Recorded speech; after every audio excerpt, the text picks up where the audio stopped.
Hi guys, you are warm welcome in my YouTube channel that is Electrical with Awnis Verma। मैं आप लोगों का स्वागत करता हूं अपने इस चैनल में।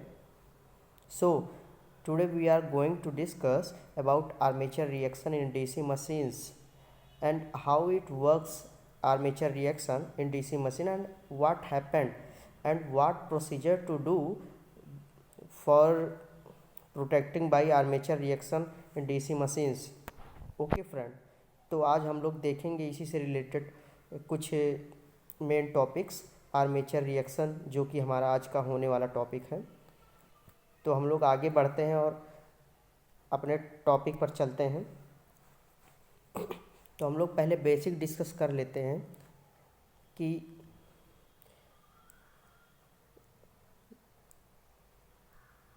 आप अगर कोई भी डीसी मशीन लेते हैं, या तो जनरेटर हो या मोटर हो, तो पहले मैं डीसी मशीन बना लेता हूं जिससे आपको समझने में बेहद ही आसानी हो।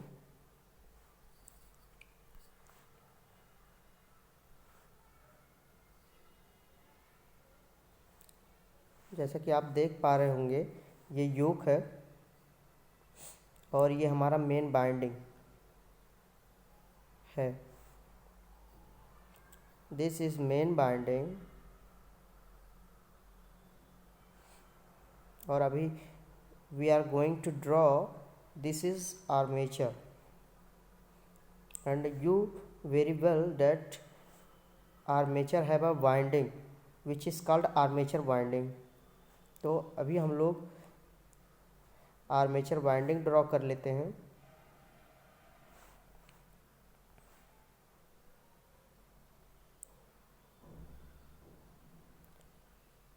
This is armature winding.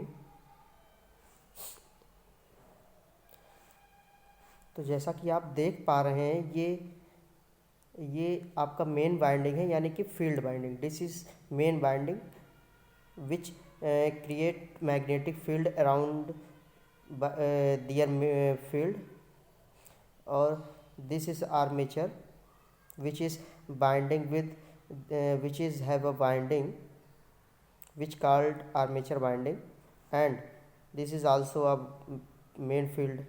तो अभी आप जैसा कि जानते हैं कि इसका जो मैकेनिज़्म होता है वर्किंग का, वो कुछ इस तरह होता है कि जो मेन बाइंडिंग होता है ये एक इलेक्ट्रिक फील्ड क्रिएट करता है, एक इलेक्ट्रिक फील्ड क्रिएट करता है मेन बाइंडिंग। और आर्मेचर को हम लोग अगर मैकेनिकल एनर्जी दे रहे हों तो इस कंडीशन में क्या वर्क होता है, when we give an mechanical energy to armature in a uniform electrical field, then armature winding have a created with induced EMF। आप समझ रहे होंगे कि आर्मेचर वाइंडिंग में एक EMF उत्पन्न होता है, एक करंट उत्पन्न होती है, जो कि proposed by Faraday law which is called EMI, electromagnetic induction। in Hindi you can say that विद्युत चुंबकीय प्रेरण। तो फ्राडे के विद्युत चुंबकीय प्रेरण या Faraday's law of EMI, electromagnetic induction के वर्क पर यह वर्क करता है। You were aware by this that it work on the principle of Faraday's law। Okay friend, तो अभी इसके आगे का क्या टॉपिक है, अभी आप देखिए क्या बात है कि जब इस आर्मेचर वाइंडिंग में EMF इंड्यूस्ड होता है, तभी आप लोग जानते होंगे कि किसी भी करंट कैरिंग वायर में अगर करंट कैरिंग हो रहा है तो उसके चारों साइड, उसके किनारे, उसके सराउंडिंग में एक मैग्नेटिक फील्ड क्रिएट हो जाता है। तो अभी आप समझ रहे होंगे जो मेन मैग्नेटिक मेन पोल है उससे तो मैग्नेटिक फील्ड या मैग्नेटिक फ्लक्स निकल रहे हैं, और उसी के अलावा आर्मेचर वाइंडिंग जो करंट कैरिंग वायर है, जो करंट कैरिंग वाइंडिंग है, उसमें भी एक खुद का मैग्नेटिक फील्ड क्रिएट कर लेता है या मैग्नेटिक फ्लक्स निकलने लगता है, जो कि जो हमारा मेन फ्लक्स होता है उस मेन फ्लक्स को घटाने लगता है। आर्मेचर फ्लक्स जो हमारा मेन फ्लक्स होता है इसको आर्मेचर फ्लक्स की आर्मेचर फ्लक्स की वजह से घट जाता है, यानी कि हमारा जो रिजल्टेंट फ्लक्स होता है वह आर्मेचर फ्लक्स की वजह से मेन फ्लक्स को चेंज कर देता है या कम कर देता है या दुर्बल बना देता है, तो इसे हम लोग आर्मेचर रिएक्शन बोलते हैं। तो मैं एक बार आपको और बता देना चाहूँगा कि व्हाट इज़ आर्मेचर रिएक्शन। तो अभी आप लोग आसानी से समझें कि जो हमारा मेन फील्ड पोल्स का जो फ्लक्स निकलता है वो आर्मेचर वाइंडिंग्स का जो फ्लक्स होता है वह मेन फील्ड के फ्लक्स को घटा देता है। मेन फील्ड के फ्लक्स को आर्मेचर फ्लक्स या आर्मेचर वाइंडिंग फ्लक्स या आर्मेचर फील्ड फ्लक्स कम कर देता है या घटा देता है। तो इससे जो हमारा रिजल्टेंट फ्लक्स होता है वह घट जाता है। घटने की वजह से हमारा जो इंड्यूस्ड ईएमएफ होता है वह कम आने लगता है या कम हो जाता है। तो इसीलिए इसी को हम लोग कहते हैं कि आर्मेचर रिएक्शन। और आर्मेचर रिएक्शन ये क्या है, हमारा एक रेमेडीज है या ये कमी है या डीसी मशीन में एक तरह की कमी होती है। तो अभी हम लोग आगे बढ़ते हैं। तो हम लोग जानते हैं कि ये जो हमारा आर्मेचर रिएक्शन होता है वह उनका प्रभाव क्या होता है या किस तरह से वर्क होता है या किस इसका प्रभाव क्या होता है, effect of armature reaction on DC machine. Okay friend, तो अभी हम लोग ये जानने की कोशिश करते हैं। So firstly I draw a magnetic field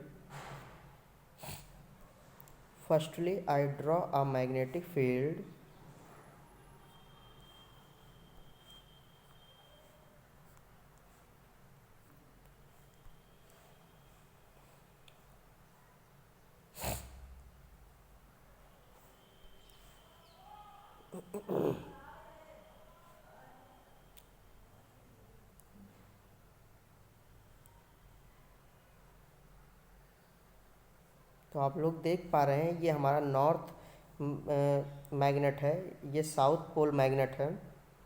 तो इसी के बीच में हमारा ये जो होगा ये आर्मेचर होगा। तो in previous figure we have draw that this is vertically, okay friend, magnet is stable in vertically, okay friend, and in this page we can draw magnet as a horizontal, okay friend। तो अभी हम लोग magnet के बीच में armature draw कर दिए हैं और इस पर कुछ बाइंडिंग हुई होंगी या आर्मेचर बाइंडिंग हुई है।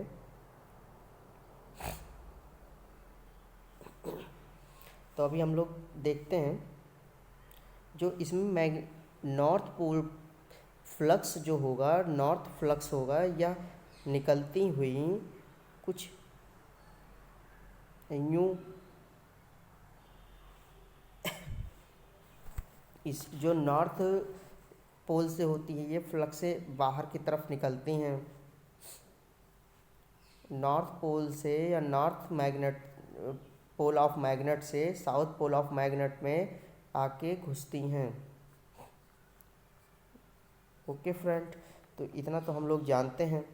अभी जो आर्मेचर रिएक्शन होता है या आर्मेचर रिएक्शन किस तरह से होने लगता है, तो अभी आप देखिए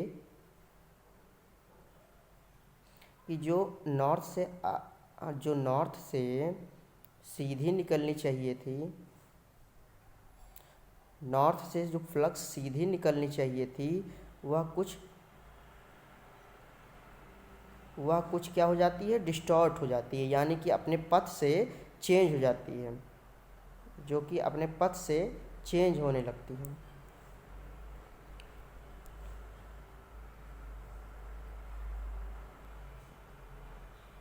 अपने रास्ते से भटक जाती है या डिस्टॉर्ट कह सकते हो जाती है।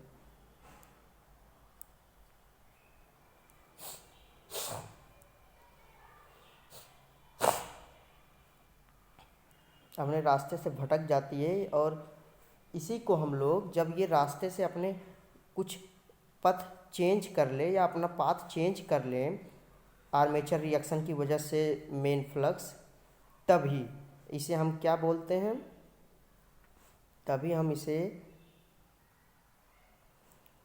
Cross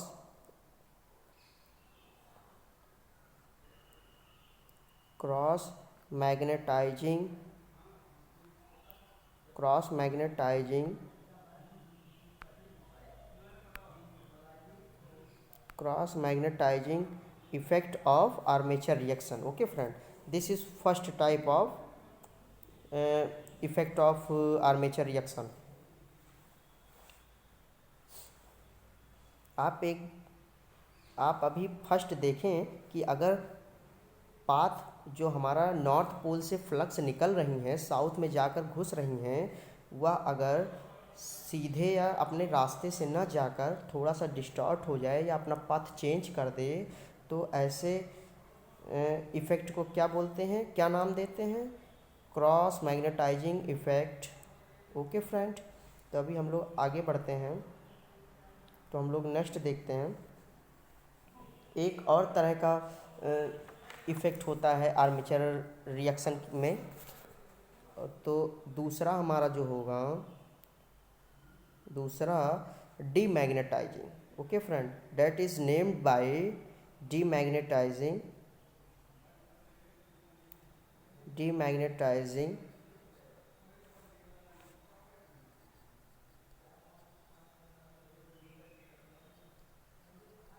demagnetizing effect of armature reaction. तो अभी हम लोग जानने की कोशिश करते हैं कि डीमैग्नेटाइजिंग ऑफ आर्मेचर रिएक्शन क्या होता है।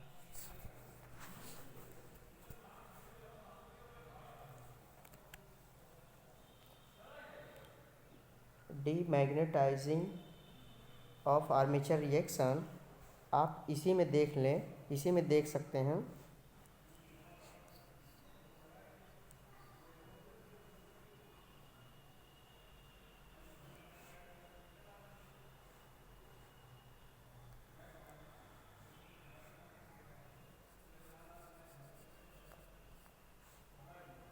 कि जो हमारा नॉर्थ पोल ऑफ मैग्नेट से फ्लक्स से निकल कर साउथ में जाती हैं, तो वह सीधी तो जाती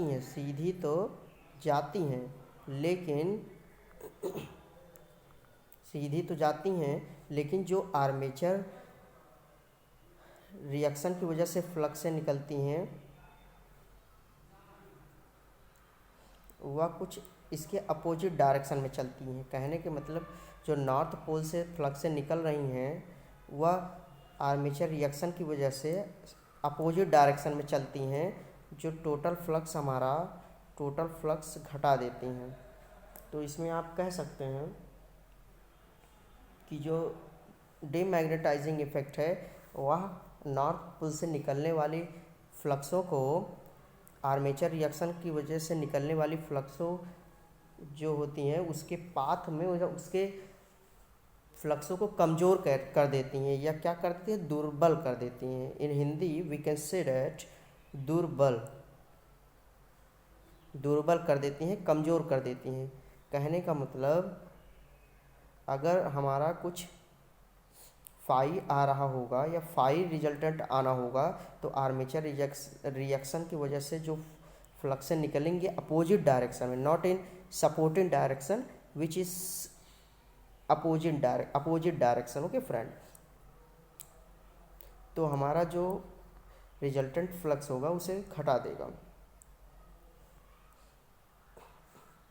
तो हम लोगों ने इसे देखा। अभी हम एक बात को और जानते हैं कि इसी में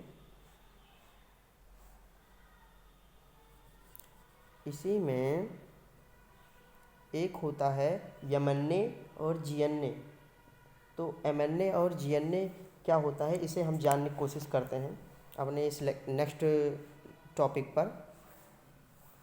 तो जीएनए ओके ओ सॉरी जो जीएनए होता है वह हमारे आर्मेचर को एक दो द्विभाग में विभाजित कर दिए। You mean I mean say that कि हमारा जो जीएनए एमएनए कोई भी हो वह आर्मेचर वाइंडिंग को दो इक्वल पार्ट में डिवाइड करती हैं। ओके फ्रेंड, दो इक्वल पार्ट में डिवाइड करती हैं।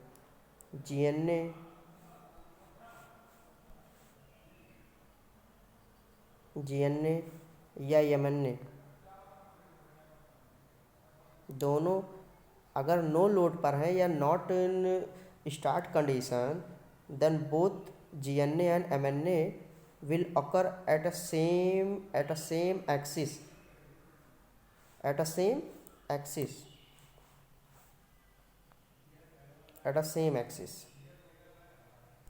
Okay friend.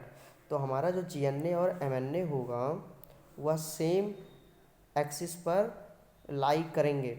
और जब हमारा मशीन स्टार्टिंग पोजीशन मतलब नो लोड कंडीशन में हो, और अगर आप बोलें कि जीएनए आपका परमानेंट लाइंग एक्सिस है, कहने का मतलब ये परमानेंट रहता है। अगर आपका मोटर या मशीन या डीसी जनरेटर कभी भी ऑफ भी हो या बंद भी हो, तब भी आपका जीएनए हमेशा रहेगा।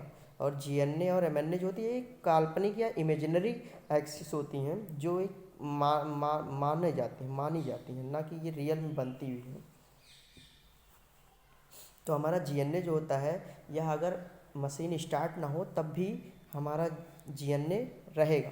लेकिन अगर हमारा मशीन स्टार्ट हो जाएगा तब हमारा एमएनए और जीएनए दोनों रहेगा। कहने का मतलब GNA is defined by geometrical neutral axis and MNA is defined by magnetic neutral axis. Okay friend, तो आपने जाना कि जीएनए जो होता है वो not in all it consider all condition either that is start either that is off. Okay friend, अगर वह चालू या बंद कुछ भी हो फिर भी हमारा जीएनए रहेगा। लेकिन अगर हमारा डीसी मशीन स्टार्ट हो जाता है तो जीएनए और साथ में एमएनए भी आ जाता है, तो हमारा दोनों तरह का न्यूट्रल एक्सिस बनने लगता है। और जो एमएनए होता है ये चेंज भी हो जाता है कभी कभी। अभी आपने जैसा कि अभी कुछ समय पहले आपने देखा था कि आर्मेचर रिएक्शन, तो फिर आर्मेचर रिएक्शन की वजह से हमारा जो एमएनए होता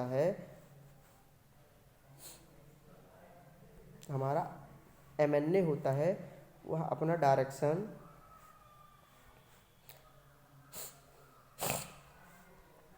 डायरेक्शन कुछ यूँ ना करके,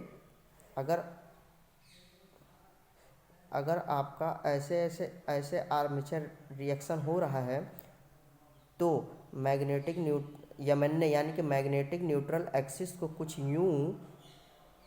यूँ डिस्टॉर्ट कर देता है। डिस्टॉर्ट कर देता है, यानी कि एमएनए भी अपना रास्ता या अपना पाथ जो है चेंज कर देता है। अगर उसे एमएनए को कुछ यूँ होना था, कुछ यूँ इस डायरेक्शन में रहना था, तो आर्मेचर रिएक्शन की वजह से कुछ घूम जाता है, यानी कि एमएनए अपना एक्सिस थोड़ा सा चेंज कर देता है या थोड़ा सा रोटेट कर देता है। तो हम लोग एक चीज़ और भी जान सकते हैं या एक चीज़ और भी कह सकते हैं कि जो हमारा जीएनए होता है, जीएनए फिक्स्ड होता है। कहने का मतलब फिक्स्ड होता है, इस पे लोड लोड कोई भी डिपेंडेंट नहीं करता है, या आर्मेचर रिएक्शन हो या ऑफ हो या ऑन हो, उसका जीएनए हमेशा फिक्स्ड होगा। और वहीं पे अगर यमएनए है तो यमएनए हमारा जब मशीन स्टार्ट रहेगा या स्टार्ट कंडीशन में रहेगा तभी ये क्रिएट होता है, तभी ये बनता है। Okay friend. और एमएनए हमारा चेंज भी हो सकता है, चेंज भी होता है, और किसके बेसिस पर चेंज हो जाता है? आर्मेचर रिएक्शन की वजह से। अगर आर्मेचर रिएक्शन उसमें क्रिएट हो रहा है, either that is demagnetizing or cross magnetizing, anyone will be happen in DC machine, then our MNA, our magnetic neutral axis also could be changed. Okay friend, so we can say that MNA is changeable accordingly armature reaction. तो हम लोगों ने GNA और MNA को समझ लिए हैं,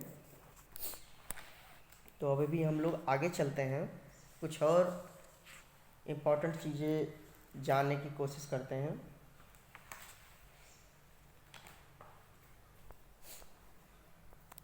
अभी हम लोग आगे देखेंगे कि आर्मेचर रिएक्शन को किस तरह से कम कर सकते हैं, या आर्मेचर रिएक्शन को अगर हमें ख़त्म करना हो या कम करना हो, ख़त्म तो नहीं कर सकते हैं लेकिन ऑलमोस्ट कम करना हो, तो by what is the procedure और what is the changed process by which we can decrease armature reaction in DC machine and either that is DC generator or DC motor, how we can decrease the armature reaction friends. तो अभी हम लोग आगे चलते हैं और देखते हैं कि किस तरह से आर्मेचर रिएक्शन को कम किया जा सकता है। और मैं आपको बता दूं कि कोई भी कॉम्पिटिटिव एग्ज़ाम हो तो उसमें ये चीज़ें ज़रूर पूछती हैं कि आर्मेचर रिएक्शन को कम करने के लिए क्या करना चाहिए या क्या करें, या फॉलोइंग में से क्या करें।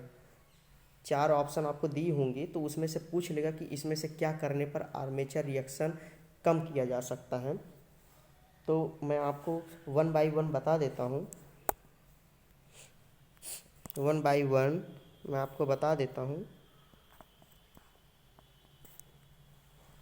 सबसे पहले तो मैं बताता हूँ फर्स्ट हमको क्या करना चाहिए कि आर्मेचर रिएक्शन कम हो जाए।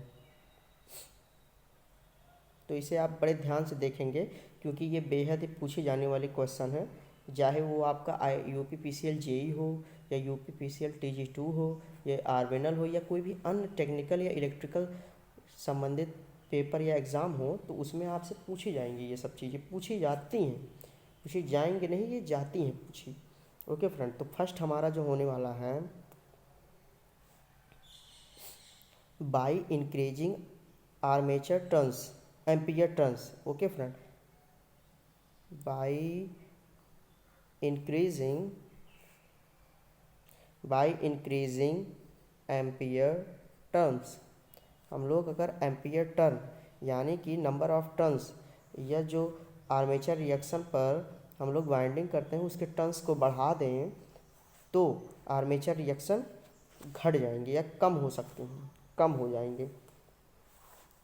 तो हम लोग देखते हैं कि आर्मेचर रिएक्शन बढ़ाने से ये कैसे कम होती हैं, क्योंकि जो आर्मेचर रिएक्शन होता है, हमारा आर्मेचर रिएक्शन जो होता है,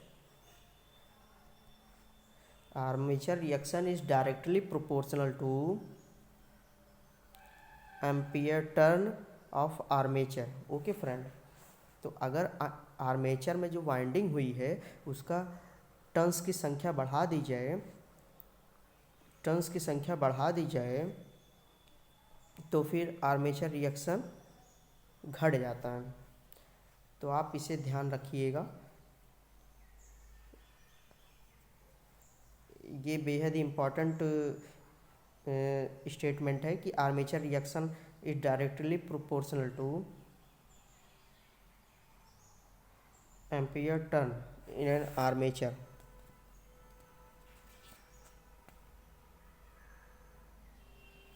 okay friend,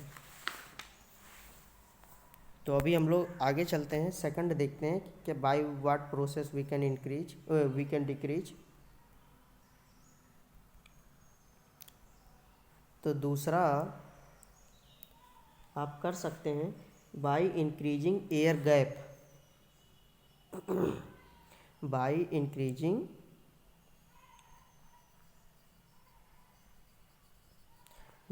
increasing air gap.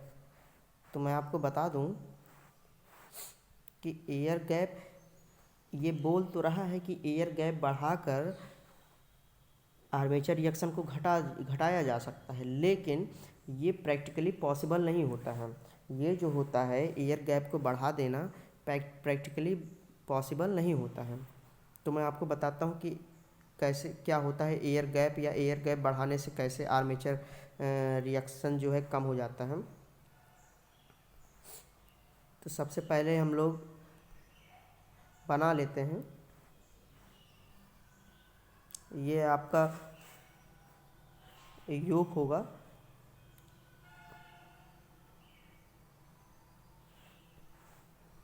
यहाँ पर हमारा मेन बाइंडिंग होगा,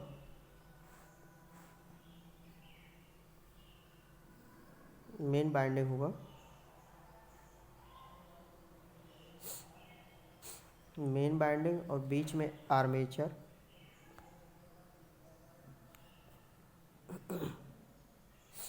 तो एयर गैप का मतलब है कि आपका ये जो बीच में है मेन बाइंडिंग और आर्मेचर बाइंडिंग के बीच का जो स्पेस होता है, इसी में जो एयर होता है इसी को कहते हैं एयर गैप।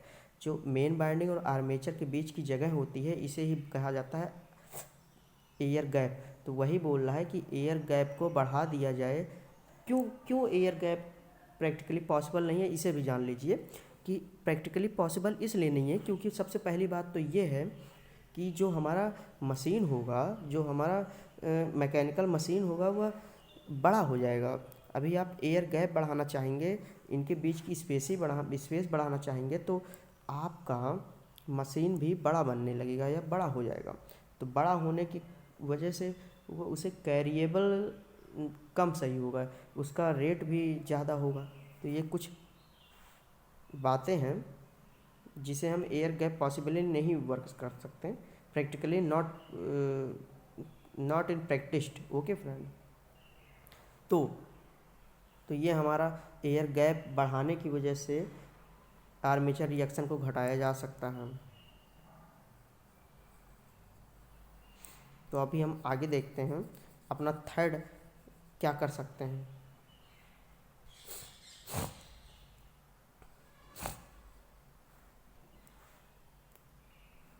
थर्ड हम लोग क्या कर सकते हैं कि डीसी मशीन में अगर हम कंपेंसेटिंग वाइंडिंग कर दें, डीसी मशीन में अगर कंपेंसेटिंग वाइंडिंग कर देते हैं तो फिर हमारा आर्मेचर रिएक्शन घट जाता है। कंपेंसेटिंग वाइंडिंग को समकारी वाइंडिंग भी कहा जाता है और इसे बड़ी मशीनों में या लार्ज मशीनों में यूज किया जाता है। लार्ज मशीनों में यूज किया जाता है कंपेंसेटिंग बाइंडिंग, जहाँ पर लोड जो होती हैं अधिक परिवर्तित हो या ज़्यादा चेंज हो। क्योंकि छोटी मशीनों में जो लोड होता है वह बहुत ही कम चेंज होता है, तो उसमें कंपेंसेटिंग बाइंडिंग करने का एक मतलब कोई तात्पर्य नहीं होता है। और बड़ी मशीनें होती हैं वहाँ पर ज़्यादा लोड चेंज करनी होती है या ज़्यादा लोड चेंज होती हैं तो वहाँ पर किया जाता है। और इसे जो होता है जो कंपेंसेटिंग वाइंडिंग करते हैं हम लोग, जो कंपेंसेटिंग वाइंडिंग करते हैं वो आर्मेचर के किस तरह करते हैं, सीरीज में करते हैं, श्रेणी में करते हैं। सीरीज में हम लोग कंपेंसेटिंग बाइंडिंग को लगाते हैं और किसके, आर्मेचर के। समझ रहे फ्रेंड? तो ये हमने थर्ड पॉइंट देखा। अभी हम लोग आगे चलते हैं और अपना फोर्थ देखते हैं कि चौथा क्या मैकेनिज़्म है कि जिसके द्वारा हम आर्मेचर रिएक्शन को घटा सकते हैं। फोर्थ हमारा होने वाला है बाई इंटरपोल